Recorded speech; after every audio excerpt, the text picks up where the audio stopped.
అందరికీ నమస్కారము. యుగ సహస్రయోజన పరభాను లీల్యోతాహి మధుర ఫలజాను.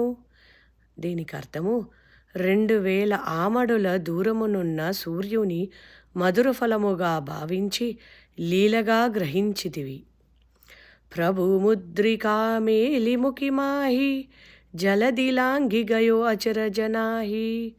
దీనికి అర్థము శ్రీరామ ముద్రికను నోటనుంచుకొని సముద్రము దాటితే వనుటలో ఆశ్చర్యమేమున్నది?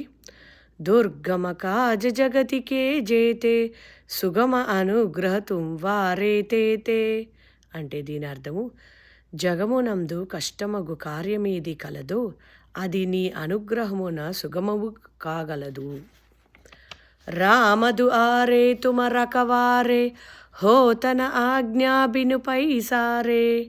దీని అర్థము నీవు రామద్వారమును గాచువాడవు, నీ ఆజ్ఞ లేనిదే లోనికి వెళ్ళుటకు వీలు లేదు. సబసు కైలహితుం వారీ శరణ తుమ రక్షకో కాహు కోడరనా. దీని అర్థము నిన్ను శరణు వేడిన సమస్త సుఖములను లభించగలవు, నీవు రక్షకుడవుగా కాక నుండగా ఎవరికి భయపడవలసిన పని లేదు.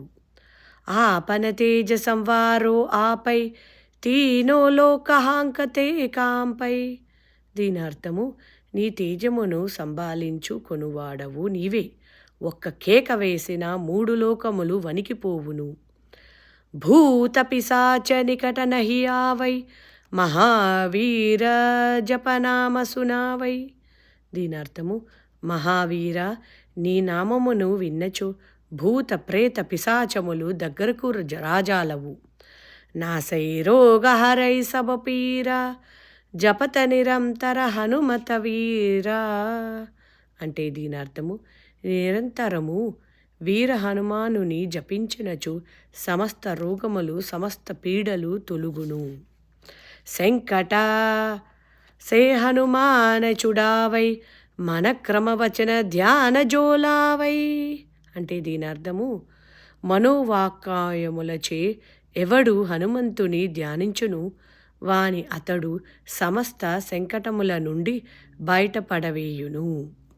సబపర రామ తపస్వీ సాజ ఔర మనోరథ జో కోయిలావై. అంటే దీని అర్థము రాముడు రాజులందరకు మకుటము వంటివాడు, తాపసులందరకు ప్రభు వంటివాడు. ఆయన కార్యమును అన్నింటినీ నీవు చక్కగా సవరించుచుందువు.